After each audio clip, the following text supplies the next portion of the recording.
buenas noches, bienvenidos a otro programa de En Profundidad. Como estarán viendo, no nos acompaña Campbell Board porque prosigue su magnífica trayectoria profesional con nuevos desafíos. Desde aquí le deseamos toda clase de éxitos. Nosotros hoy vamos a tratar uno de los temas más presentes en los medios, ya sean escritos, audiovisuales y, por supuesto, en las redes sociales, como es la manipulación ideológica del lenguaje. Aunque parezca no preocuparle al público en general y solo en ocasiones, con motivo de las fake news, salte a la palestra y que induce a auténticos cambios ideológicos propios de ingenierías sociales. Para analizar esta cuestión contamos con los siguientes invitados.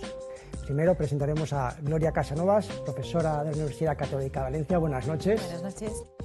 Después a nuestro sociólogo de cabecera, el doctor Alberto Piñera. Buenas noches. Hola, buenas noches. Don Antonio López Quiles, doctor en Filología. Buenas noches, pater. Muy buenas noches. Y después tenemos entre nosotros a Ginés Marco, doctor en Filosofía y profesor también de la Universidad Católica de Valencia. Buenas noches. Buenas noches.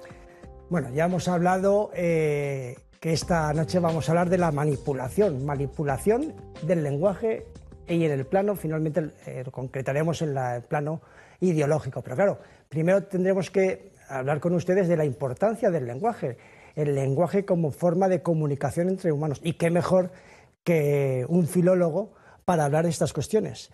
¿Cuál es la importancia, profesor, de la relación del lenguaje y el concepto de las ideas, del mundo de las ideas? Permítame empezar con una anécdota de hoy, en un telediario de una cadena nacional, que daban la noticia de un dolor indescriptible que se describe de muchas maneras. Una profesional sufragada con dinero público ha dicho eso, tranquilamente. Es decir, el lenguaje va mucho más allá de la comunicación, con lo importante que es la comunicación, la capacidad de transmitir ideas. Con lo cual entraremos pronto en cómo se pueden retocar esas ideas, retocando, manipulando el lenguaje. Pero va más allá. El lenguaje es la expresión de una comprensión del mundo determinada, con todo un proceso de elaboración histórica, de decantamiento histórico concreto, que se ha producido mediante la interferencia de muchos factores que confluyen en la elaboración de un determinado lenguaje, el que sea, y que no puede ser sometido al criterio de un grupito. Cuando se dice que el pueblo hace la lengua, pues vamos a ver, primero quién es el pueblo, no sea que sea usted solo o pocos más. En segundo lugar, no solo el pueblo, están los grandes autores que también elaboran desde sus capacidades de selección de los términos, si es literatura, más creativos, por lo tanto ambiguos, o los científicos más precisos, más justos, y los codificadores, los expertos, en este caso los filólogos. Y añadamos también todo el mundo del pensamiento, la filosofía, etcétera, que contribuyen a elaborar, a configurar un corpus que no puede ser susceptible de determinados manejos. ¿Qué? La sociedad cambia y el lenguaje cambia, es cierto, sin duda inevitable, y en algunos casos, en la mayor parte de los casos, bueno.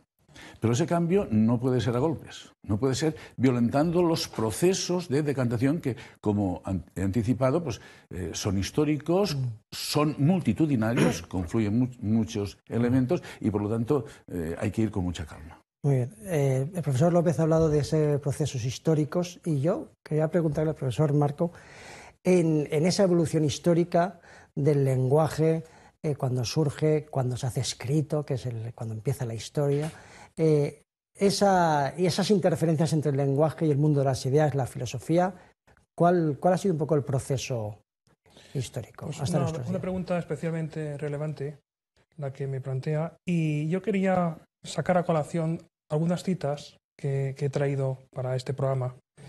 Y la primera es de Gorgias de Leontinos, que es uno de los maestros en retórica griega por excelencia, uno de los padres de la sofística, un sofista nato. Y como diría Nietzsche, estamos en ese eterno retorno que nos lleva a volver al punto de arranque. Y por cierto, decía Gorgias de Leontinos, la palabra es un gran soberano que con pequeñísimo y sumamente insignificante cuerpo lleva a cabo divinísimas obras. Pero ya en el siglo XX, Heidegger habla también sobre las palabras, diciendo que son a menudo en la historia más poderosas que las cosas y los hechos.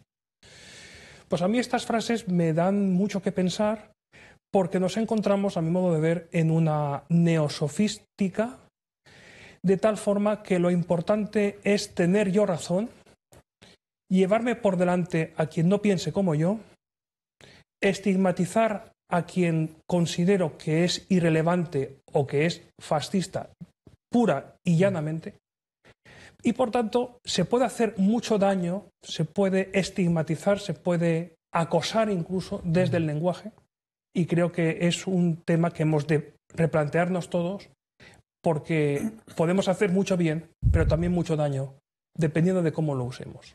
Muy interesante. El profesor Alberto quería también... Sí, yo voy a echar mi cuarta espada sobre el tema. Yo lo veo desde el ángulo de la sociología y voy a hacer un comentario de mucho más inmediato, no me voy a ir a esas excursiones históricas. En el siglo XX, a lo largo del siglo XX, que al fin y al cabo es el mío, porque yo ya estoy pasado de siglo en estos momentos, en el siglo XX el lenguaje se ha convertido, antes también lo fue en algunas ocasiones, pero se ha convertido en un instrumento de guerra. Porque con las palabras se pretende comer la moral del adversario, machacar la moral del adversario, transmutar el significado de las cosas de manera que la gente se encuentre liada, y sobre todo eso en temas relativos, cuando esos temas afectan a la concepción del mundo, a la concepción que el hombre y la mujer tienen de sí mismos. Cuando eso resulta afectado, pues la situación puede llegar a ser grave. Porque una pregunta fundamental del hombre es ¿quién soy? ¿Qué hago aquí? ¿Qué sentido tiene lo que vivo? Y cuando esto resulta que ni la palabra ser está claro lo que significa, o si significa algo, porque hay quien dice que no significa nada, que solo estamos pero no somos, y empiezan con esos líos, creando esos líos a la gente que se hacen nunca gratuitamente, sino porque cuando se hace una guerra siempre hay alguien que es el que hace la guerra inicialmente, y a veces la declara y otras veces, que es lo moderno, no la declara, sencillamente la hace, sin ser declarada. Pues cuando esto es así, pilla a todo el mundo con el paso cambiado. Y de hecho se está haciendo mucho daño en Occidente, por ejemplo, que del tema hablaremos. Claro. Yo creo que habéis introducido un concepto, Ginés, del poder de la palabra, que es inevitable recordar lo de la pluma y la espada, ¿no? Que recoge el Quijote. Nunca pudo la espada la pluma, ni la pluma la espada. O sea, que demuestra el poder que tiene la palabra y la pluma. Y tú, Alberto, has hablado de la guerra. Ya nos decía Esquilo, el griego, que la verdad es la primera víctima de la guerra. O sea, que en este mundo convulso que vivimos, es verdad. ¿Qué nos cuentas, Gloria, de la aproximación del lenguaje? En la línea que estáis comentando, efectivamente el lenguaje es un instrumento de poder.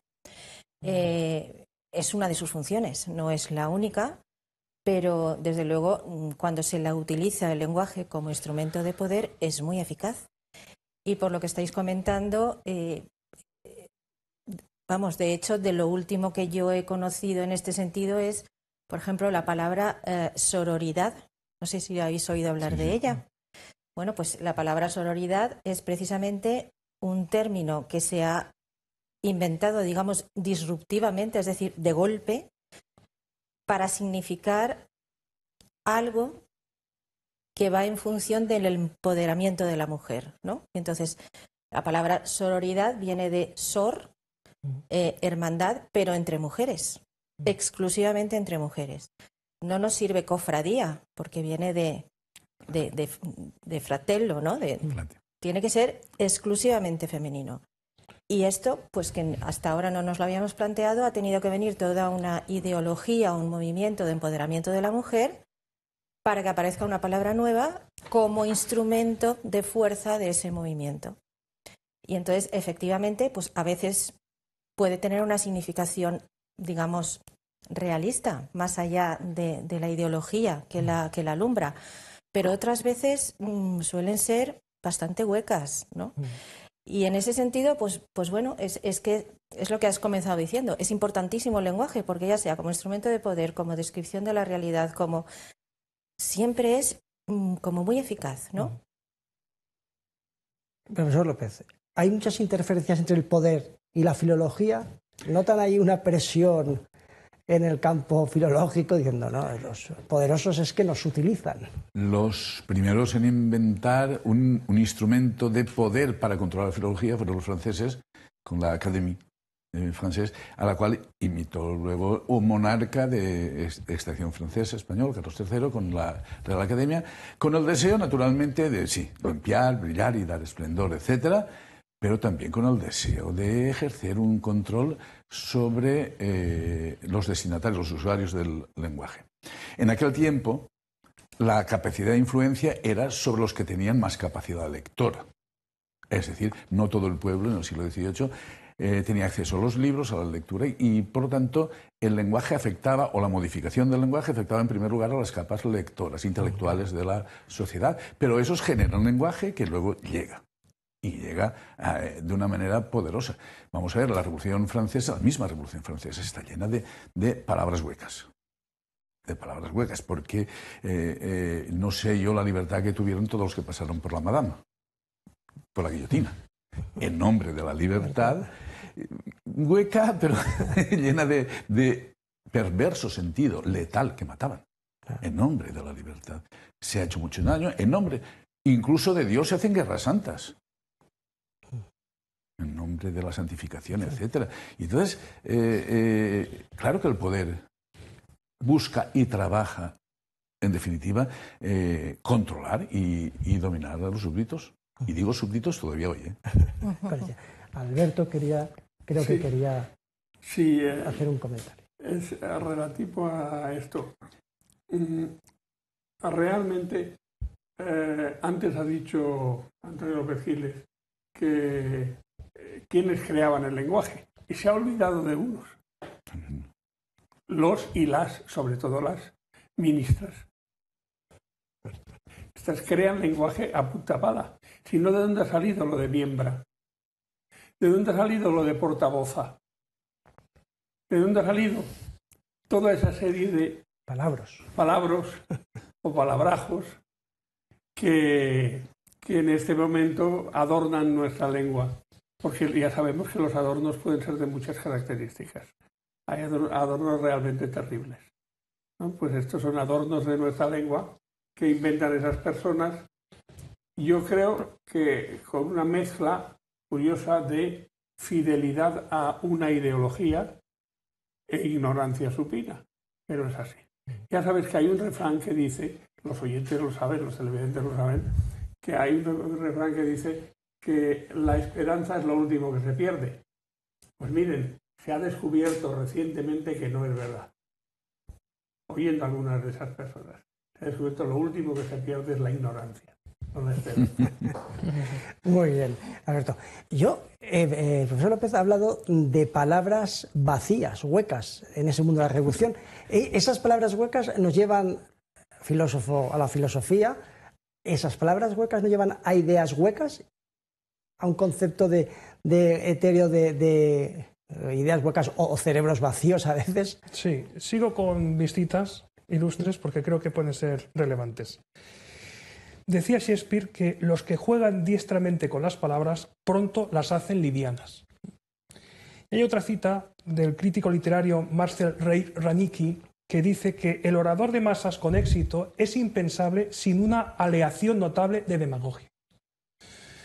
Bueno, pues si se trata de persuadir, que era el objetivo de la retórica para los sofistas, y vuelvo a Grecia, a la Grecia clásica, persuadir implica que el fin justifica cualquier medio. Y a mi modo de ver ese es el gran drama con el que se tiene que enfrentar la filosofía en general y la filosofía moral en particular. ¿Hasta qué punto los principios que aparecían como inconmovibles pasan a ser relativizados? ¿Y cuáles son esos dos grandes principios en este caso que quería destacar? No hagas a los demás lo que no quieres que te hagan a ti, la famosa regla de oro siempre formulada en negativo, y ahora en positivo, el fin nunca justifica los medios.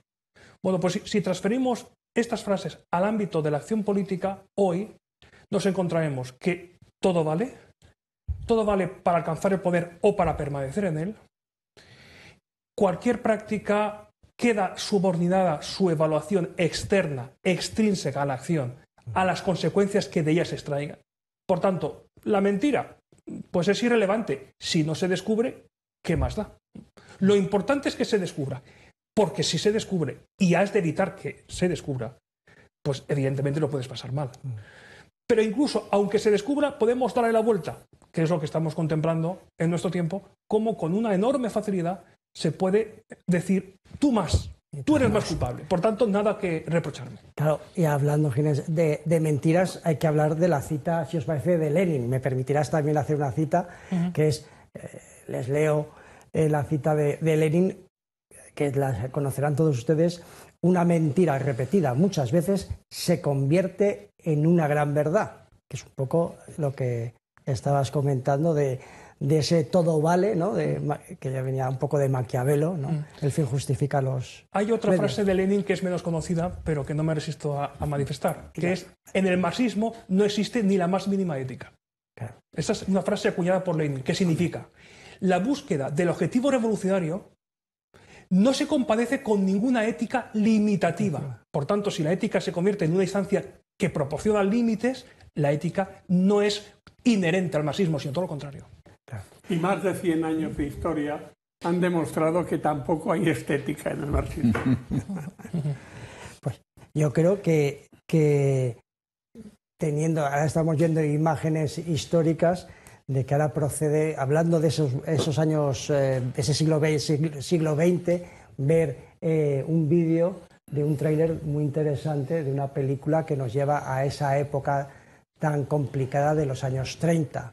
Después de la revolución soviética, de esa revolución socialista, pues vino uno de sus detritus, que fue el nacionalsocialismo alemán, que nos trajo esta película. Tuve un sueño. Soñé que podíamos construir nuestro nido arriba, en los árboles. Que podíamos volar como pájaros hacia las montañas.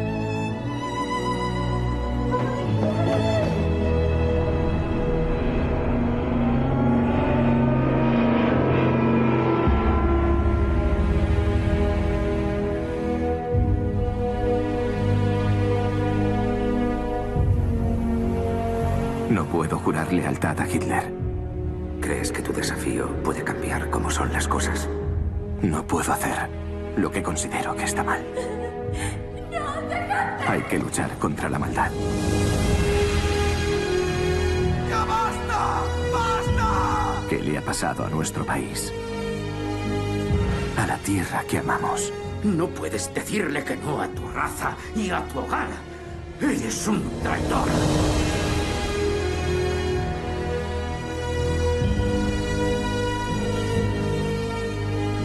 Hagas lo que hagas, estaré a tu lado. Siempre.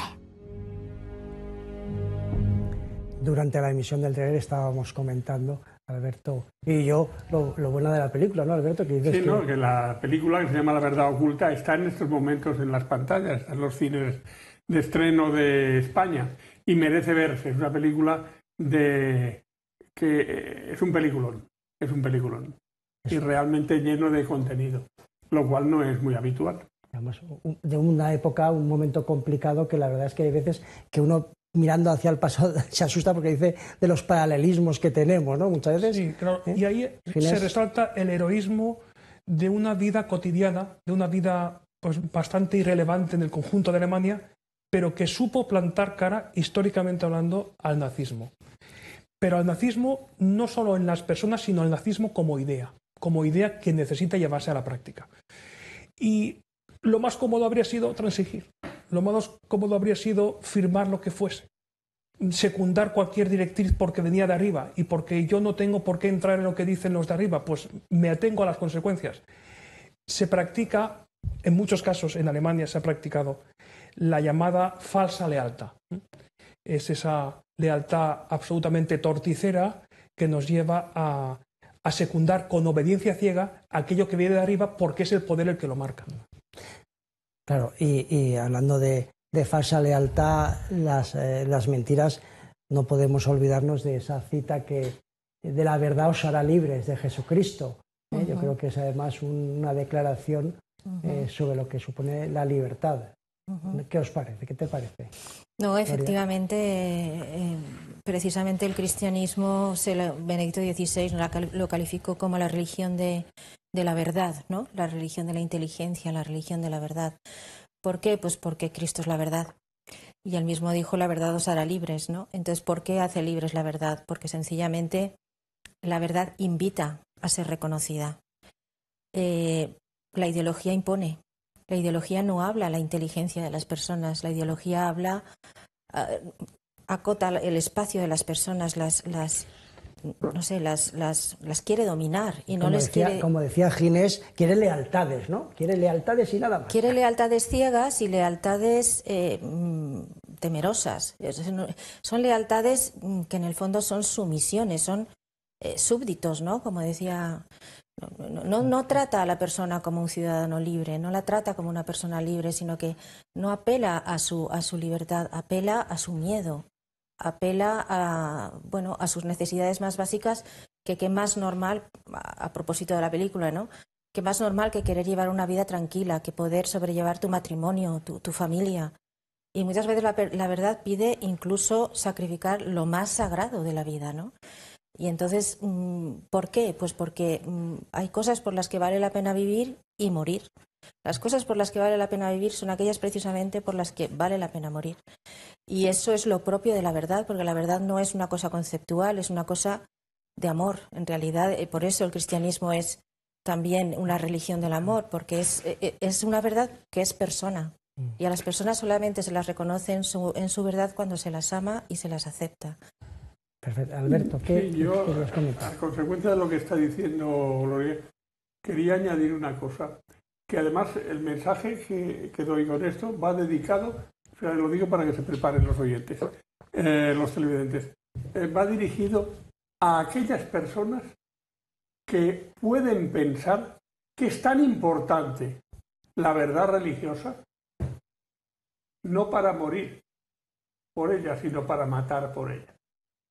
Miren ustedes, la verdad religiosa, que es en todo caso es la verdad con mayúsculas, la verdad nunca es verdad si te exige matar. Por la verdad se muere, pero no se mata. Sobre todo por la verdad se vive. Si no hay más remedio, se muere, pero no se mata. No se busca la muerte ni siquiera para morir uno. Santo Tomás Moro, perseguido por el rey, intentó como fuera evitar la muerte. Murió mártir, pero intentó como fuera evitar la muerte. No lo consiguió y por eso murió mártir. No buscó el martirio, no. Eso pasó en fases iniciales del cristianismo, pero enseguida se vio que eso no era lo procedente.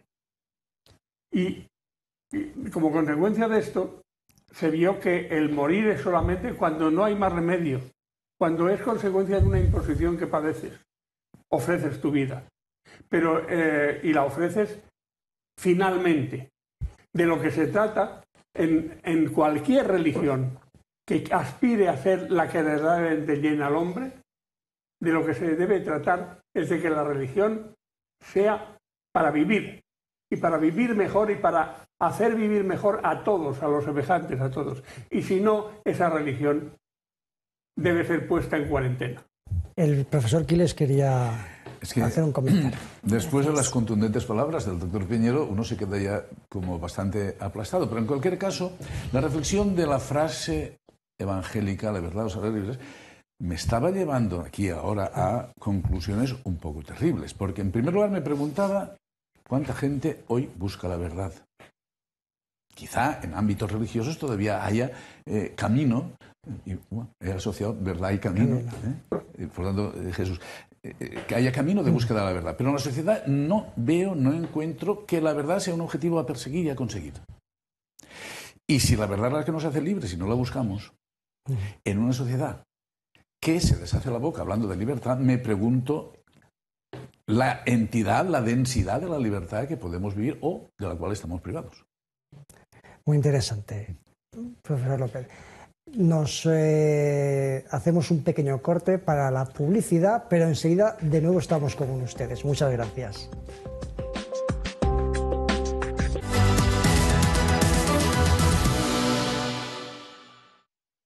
Bienvenidos de nuevo otra vez aquí a su programa En Profundidad para hablar de la manipulación ideológica del lenguaje.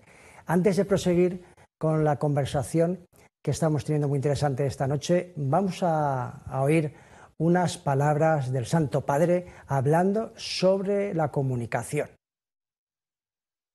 Cuatro actitudes que los amenazan continuamente y de las cuales tienen que defenderse. Primero, la desinformación. O sea, doy la noticia, pero doy la mitad nomás, ¿no? La otra mitad no la doy. Entonces, eso va contra el derecho que tiene uno que recibe noticias de estar informado. Le informas la mitad, le informas mal. La segunda es la calumnia, ¿no? Hay nomás calumniar gente. Y hay medios de comunicación que calumnian sin ningún problema. No, pero ¿de dónde sacó eso usted? Ah, lo vi en la televisión o lo leí en el diario. Tercero, la difamación, que es más sutil todavía. Porque toda persona tiene derecho a la reputación. Y si vos hace 20 años pegaste un refalón en la vida, hiciste una macana, pagaste la cuenta, pagaste la pena. Y cuarto, uso la palabra técnica. Es un poquito arriesgado decirlo, pero es verdad, ¿no? La coprofilia, ¿no? El amor a la cosa sucia, ¿no? El amor literalmente amor a la caca, ¿no? Amor a la cosa sucia. ¿Qué os ha parecido la intervención del Papa Francisco? Bueno, relacionado con nuestro tema, además. Pues a mí me parece fundamental porque tú antes has hablado de las fake news, que son las noticias falsas. En la noticia falsa más peligrosa, como decía el viejo catedrático de Metafísica de la Universidad de Barcelona, Francisco Canals, la noticia falsa más peligrosa es la que más porcentaje de verdad lleva en ella. Es decir, cuando una noticia le pones verdad, la gente se la cree. Si resulta que pones una parte de verdad para atraer a la gente, convencer de que lo que estás diciendo es valioso, y después en el resto de la noticia o en las consecuencias lo llevas a constituir una mentira, la mentira se queda reforzada por la parte de verdad que tenía. Y esto es tremendamente peligroso porque genera comportamientos en la gente y adhesiones absolutamente erróneas, equivocadas, de buena fe, tomadas de buena fe. Al fin y al cabo, a quien induce al error no le importa si fulanito obra o no de buena fe, si va a tener problemas de conciencia o no. Lo que le importa es llevar el agua a su molino o el ascua a su sardina. Eso es lo que le importa a quien manipula. Si me permitís, he visto, Gloria, hasta tomar apuntes de su santidad. Te he visto ahí tomando, interesada lo que decía. Sí, bueno, es que es muy interesante lo que ha comentado, ¿no? De las cosas de los 4, digamos, peligros que hay ahí, 2 claramente tienen que ver con la mentira, ¿no? Y en ese sentido, pues la mentira, pues ya sabemos, ¿no? Es la madre de todos los errores, la madre de todos los males, ¿no? Y entonces es preocupante porque la mentira hoy en día ha alcanzado un estatus de reconocimiento social muy acrítico, ¿no? Vivimos en una sociedad de la postverdad, ¿no? La verdad ya no interesa, lo que comentaba antes nuestro compañero, es cierto, ¿no? Los alumnos los ves y les cuesta preguntarse por lo que es verdad, porque les han enseñado que todo es revisable. Y efectivamente todo es revisable, pero eso no quiere decir que las cotas de verdad que hemos ido alcanzando no las podamos tener por lo que son verdad, ¿no? Y en ese sentido, pues lo que dice el Papa es preocupante, ¿no? Porque claro, cuando vivimos en la posverdad, cuando la mentira no importa, antes comentaba el profesor Ginés, ¿no? de los 2 grandes principios que están ahora trastocados. Yo añadiría a nivel intelectual el principio de no contradicción. ¿Cuántas veces escuchamos a personajes públicos decir A, inmediatamente decir B, o mejor dicho, no A, y luego intentar acompasar A con no A con toda tranquilidad. Entonces dices, no sé en qué mundo vivo, ¿no? ¿Dónde está la lógica? ¿Dónde está el sentido? ¿Dónde está un poco el respeto por el interlocutor, ¿no? Porque cuando utilizas un lenguaje tan engañoso, el respeto desaparece. Entonces, lo que comenta el Papa pues es ya la decantación suma de esa falta de respeto, ¿no? En la interlocución con los demás, ¿no? Y es verdad, vivimos muy inmersos en esto. Ginés, Antonio, ¿qué os ha parecido? Bueno, pues a mi modo de ver es un tratado casi de ética de la comunicación. En formato, si me permites, casi de WhatsApp, porque lo ha dicho telegráfico, es un tratado por Twitter, que sí. es una de las herramientas favoritas del Papa Francisco. Pues es un tratado en el sentido metafórico de la expresión, como es natural, para, bueno, pues para aquilatar estas conciencias muchas veces adormecidas y también para formar, a mi modo de ver, a los profesores de comunicación de un modo certero. Porque para muchos la ética de la comunicación es una asignatura meramente apendicular, que no tiene ningún valor práctico, que está casi desgajada de las asignaturas troncales de la carrera. Y al final, ¿qué es lo que sucede? Pues que si la teoría queda difuminada, pues la práctica no puede imponerse como fuerte, ¿no? Quería destacar, al hilo también de lo que comentábamos con anterioridad a esta pausa, quería destacar la encíclica Veritatis Splendor del Papa Juan Pablo II, que habló de la verdad os hará libres, y que fue publicada el 6 de agosto de 1993. Bueno, pues 3 días más tarde, el profesor Peces Barba lanzó una tercera en ABC, el 9 de agosto de 1993, que llevaba por título La libertad nos hará verdaderos. Bueno, pues ahí comenzó de un modo también metafórico, porque ya viene de muy atrás, pero ahora de un modo mucho más directo, sin tapujos, sin paliativos, comenzó esa etapa de deconstrucción del lenguaje en la que estamos inmersos, que es como vaciar de significado grandes palabras, grandes expresiones, transmutarlas, de sedimentarlas, lo cual no significa que asistamos a una ceremonia de la destrucción, del derribo, sino del desmontaje. Y el problema es que lo que comienza con el lenguaje acaba con la civilización entera. Profesor López. La primera parte de la intervención del Santo Padre me recordaba un viejo adagio periodístico que al parecer ha triunfado en toda su plenitud, y es que no dejes que la verdad te estropee una buena noticia. Y no lo permitas. Con independencia de la proporción de verdad o no verdad, está claro que las fake news sí que son noticia. Y eso enlaza, quizá de alguna manera, con la última, la coprofilia. Es decir, el amor a las cosas sucias que tenemos en la sociedad. Es decir, ahora no hay circos con leones, pero el gusto por la sangre, sí, que pueda producir un lenguaje mal utilizado, que puede producir un lenguaje incluso vacío, eso existe. Y hay atracción. Los tabloides son expresión clara de por dónde van las preferencias, y determinados programas de televisión, por dónde van las preferencias de la gente. Porque hay una dinámica de interrelación entre esa ingeniería social que deconstruye. Aquí Derrida estaría triunfando absolutamente, me remito al filósofo, por supuesto, a deconstruirlo todo. No solamente eso, sino que es que resulta, no solo los emisores de noticias, sino los receptores se encuentran, me parece, a gusto con ese ambiente, que creo que es lo que denunciaba el Santo Padre, más allá también, además de pues eso, de la calumnia y la infamia. Y hablando de desmontaje, me vais a permitir también y hacer el comentario de, claro, dentro de este desmontaje de los conceptos sólidos, contra los que Marx y Engels en un manifiesto comunista ya hablaban que había que acabar con los conceptos sólidos y hacer todo líquido, que después Bauman recoge y retoma con su modernidad líquida. Claro, el desmontaje de los grandes conceptos nos lleva un poco a esa gran herramienta del mal, porque el mal existe, que dentro del buenismo muchas veces parece que no hay mal. El mal existe, y yo creo que una de sus grandes armas es la mentira, el engaño, que además, enlazando con un gran estadista, Sun Tzu, habla de cómo la guerra, es decir, el mal, porque lo bueno es en la paz, lo malo es la guerra, la guerra por excelencia es el engaño, el arte del engaño, ¿eh? Yo creo que está muy bien lo del desmontaje de ese proceso. Y dentro de ese proceso de desmontaje, ¿qué os parece el concepto de lo políticamente correcto? ¿Está enlazado con ese pensamiento único, Alberto? Desde mi punto de vista, totalmente.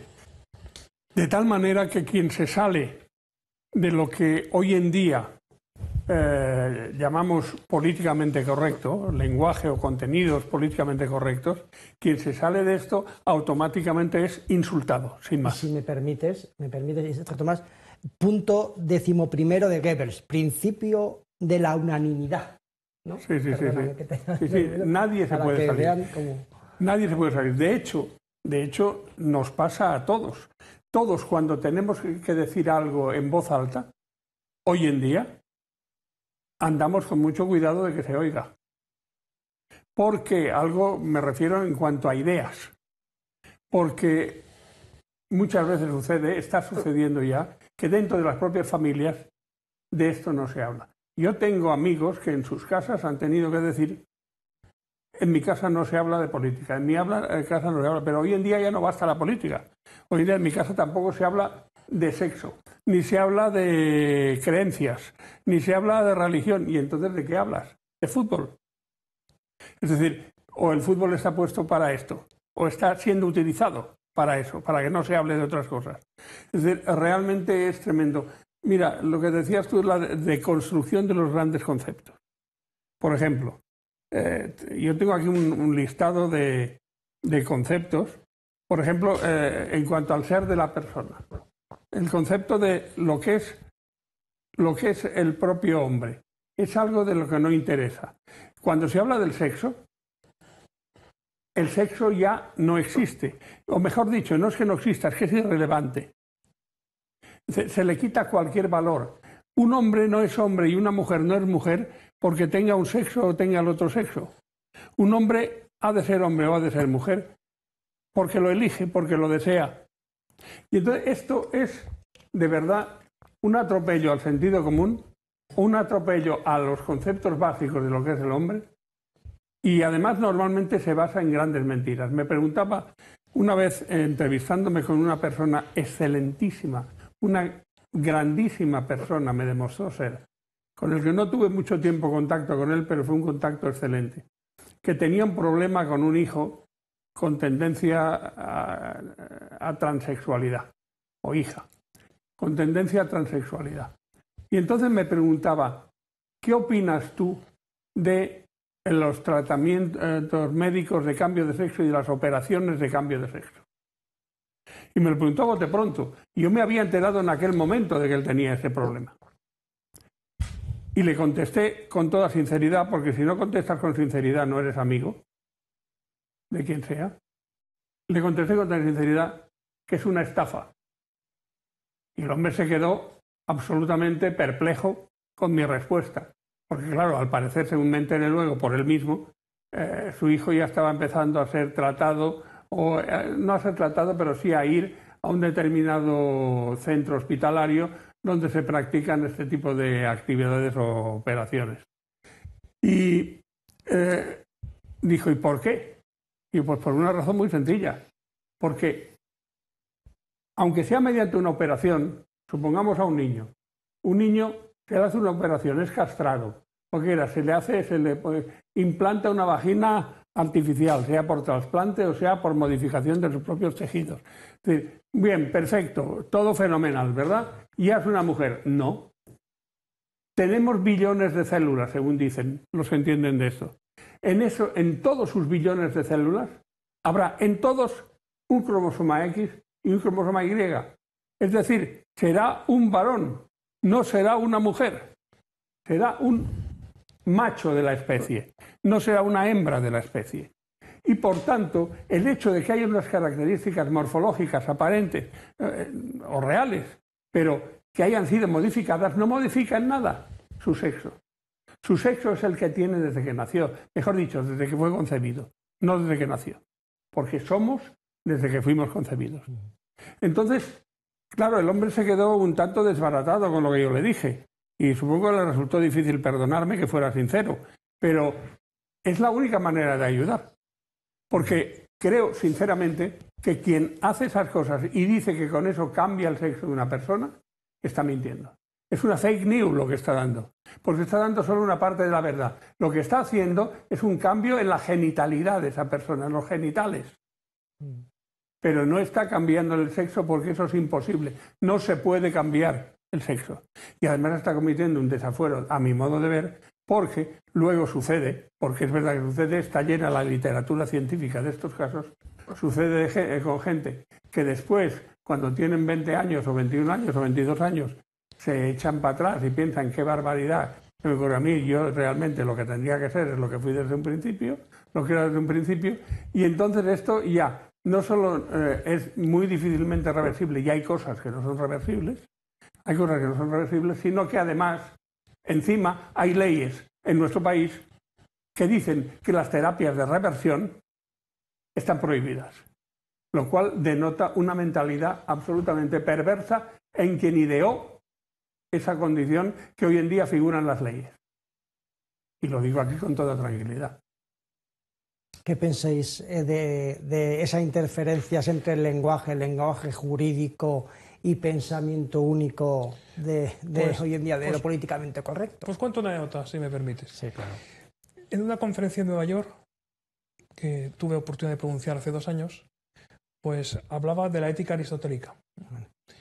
Y una señora en el público me hizo una reconvención aparte y me hizo saber que necesariamente tenía que adoptar la terminología masculino-femenino para cualquier referencia que pronunciara Aristóteles en tercera persona. Y bueno, yo me quedé muy sorprendido porque Aristóteles, precisamente, que es uno de los grandes padres y referentes de la ética, pero es un hijo de su tiempo y tenía una escasísima y lamentable consideración de las mujeres, de los esclavos y los medecos, era impensable que Aristóteles pudiera emplear el masculino y el femenino. Bueno, pues como exigencia de lo políticamente correcto, había que adaptar cualquier traducción o cualquier exposición pública al masculino femenino, al he o she. Sinceramente es, bueno, pues un retrato de la sociedad de nuestro tiempo que se queda atrapada en ese tipo de sutilezas que a mi modo de ver no te hacen mejor, te hacen en muchos casos querer llamar la atención. Sí, te entrampan en las formas, pero no te dejan ir a lo importante del fondo de las cuestiones. Es que, claro, me he referido al principio a lo costoso que es elaborar un sistema de comunicación correcto, que puede ser ambiguo en la creatividad literaria, pero preciso y objetivo en las cuestiones sociales y científicas. Perdón. Y eso significa que cuando nosotros introducimos elementos de distorsión, pues estamos perjudicando mucho a una cosa que debe ser, no diré sagrada, pero que merece un respeto, que es mi capacidad de comprender el mundo y de recibir información de ese mundo correcta y de luego transmitirla. ¿Cómo puede ser, al hilo de la intervención del doctor Piñero, que se atreva a hablar de cambio de operación de sexo? ¿No sería de género?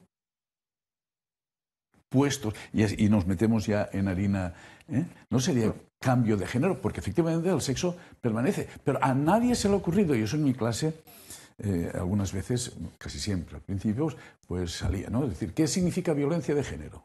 Entonces, salía a colación pues los lamentabilísimos, execrabilísimos malos tratos que pueden tener, que han tenido y que están teniendo, por desgracia, las mujeres. Y yo contestaba humildemente que violencia de género es una patada al diccionario, más bien. Porque las personas tenemos sexo, y ese es inmutable. Las cosas tienen género. Con el género definimos que esto es femenino, que es la botella. Pero la pobre agua se lo ponemos en masculino por razones de normativa gramatical. Y me preguntaba, ¿qué sentirá una jirafa macho? Cuando le ponemos el artículo la delante y es macho, la jirafa o la bandera o tantas palabras. ¿O qué ocurre con todas aquellas señoras, muchas en español, que llevan nombre masculino? Pilar, Sagrario, Rosario, la nuestra Amparo, y tantas y tantas. Todo eso son nombres masculinos que definen a señoras. Y no hay ninguna contradicción porque ese masculino afecta al nombre, no a la persona. Esa persona tiene sexo y el nombre tiene género. Cuando eso lo distorsionamos, cuando resulta que podemos hablar de cuestiones culturales para poder hacer con el lenguaje lo que nos da la gana, cuando hay mucho de naturalidad, si lo natural es ese proceso de decantación evolutiva que no cesa, eso en la lengua es lo natural. Y lo otro es desnaturalizar el lenguaje y, consiguientemente, desnaturalizar las personas, usuarios y receptores. La verdad es que si alguien ha igualado los sexos, ha sido el cristianismo. Dios y hombre y mujer los creó y por iguales. Y si alguien ha impulsado el cristianismo en la historia de la humanidad, han sido las mujeres. ¿Qué te parece, Gloria, este tema del lenguaje, el pensamiento único, ya que nos quedan pocos minutos? Sí, no, efectivamente la igualdad entre los dos sexos es una igualdad de dignidad, ¿no? Es una igual dignidad, pero claro, una cosa es un sexo masculino y la otra cosa es el sexo femenino. Quiero decir, no es un igualitarismo. Pretender introducir un igualitarismo pues no deja de ser un ejercicio de ideología, donde la ideología aquí significa abstracción de la realidad. La realidad es lo que es, pero yo la conceptualizo de otro modo porque sirve a mis intereses, ¿no? Entonces, en este sentido, sí hay un pensamiento único que cada vez se va instalando con más fuerza y que realmente considero que distorsiona bastante la realidad, ¿no? Introduce mentira, introduce engaño y en el fondo va un poco a la idea, yo creo que lo que está en el fondo es destruir y atacar el concepto de persona, que lógicamente es un concepto que aunque no hubiera surgido el cristianismo, pues hubiera acabado saliendo igual desde un punto de vista filosófico meramente, pero qué duda cabe que como concepto nació en un contexto cristiano, en un contexto de cristología, de apologética. Y la persona que presenta esta tradición, que ha sido la tradición cultural europea nuestra hasta ahora, lo que hace es resaltar el carácter personal también del cuerpo. Es decir, la persona humana es entera en alma y cuerpo, ¿no? Decíamos. ¿Qué ocurre ahora? Que se quiere dar la imagen de que el cuerpo no es personal. El cuerpo es un elemento más del mundo entorno. Del mismo modo que yo manejo las cosas que me rodean, también manejo mi cuerpo. Entonces, lo importante, lo que me define como ser, es mi conciencia y mi autonomía. Es una transposición de lo que significa ser persona a ser mero individuo. Es decir, la persona está queriéndose ver como un individuo hecho de conciencia y libertad, que es capaz de manejar el mundo, incluido su propio cuerpo. Y ella es su propio artífice, es una antropología prometeica, el hombre se hace a sí mismo, ¿no? Y esto no deja de ser ideológico, porque para empezar nadie nos damos la existencia, entonces ¿cómo nos vamos a hacer totalmente si ni siquiera somos capaces de darnos la existencia? Y aquí llega el problema que tenemos hoy en día de la cosificación de las personas, ¿no? Se transforma en cosas que actuamos con el entorno y que podemos ser cambiados como un puzzle, ¿no? Que algunos intentan en esa falta de respeto a la persona, intentar traernos. ¿Tenéis alguna? Ya nos quedan pocos segundos, Alberto. Sí, yo quería... Profesor Piñero. Yo quería poner de relieve, recordar que hay un verdadero bombardeo de palabras con significaciones parcialmente falsas.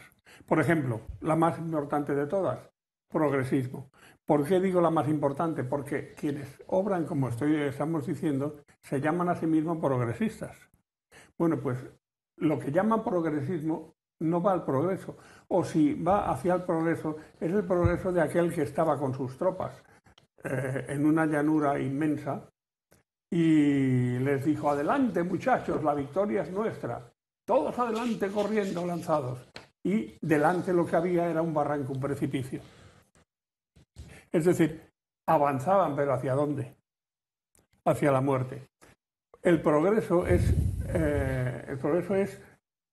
aquel fenómeno de cambio por el cual nosotros procuramos avanzar a una situación mejor. Pero cuando dicen que la verdad no existe, lo mejor tampoco existe para ellos. ¿Y a ellos qué más les da? Pero es que resulta que, como se equivocan y lo mejor existe y la verdad existe, nosotros tenemos que seguir defendiendo la verdad. Yo esta mañana he recibido un maravilloso vídeo con una canción del dúo Dinámico que se llama, que ustedes recordarán, muchos de ustedes, se llama Resistiré, por lo menos los de mis tiempos lo recordarán. Resistiré. Pues sí, hay que resistir, a estas cosas hay que resistir. Esto no es progreso. Hoy en día quienes hablan de progresismo no son progresistas, necesariamente. Puede ser que haya entre ellos gente que lo sea, pero no son, desde luego la ideología no es progresista. Porque una ideología que va contra la verdad no es progresista. Y la verdad, yo desde luego les aseguro que existe. Y piensen una cosa, si la verdad no existe, mi error no me llevará a ningún problema. Pero si la verdad no existe, el error de quienes dicen que... si la verdad existe, el error de quienes dicen que no, les va a llevar a una situación realmente angustiosa el día que se den cuenta y a lo mejor tengan la edad que tengo yo y estén con una enfermedad terminal o lo que sea y se den cuenta de que toda la vida la han tirado en un dar puñetazos al aire. Pues muchísimas gracias, profesor Piñero, y muchas gracias a ustedes por habernos acompañado en esta noche en el programa En Profundidad en la manipulación ideológica del lenguaje. Espero que hayan estado a gusto y que hayan disfrutado de nuestra compañía. Muchas gracias.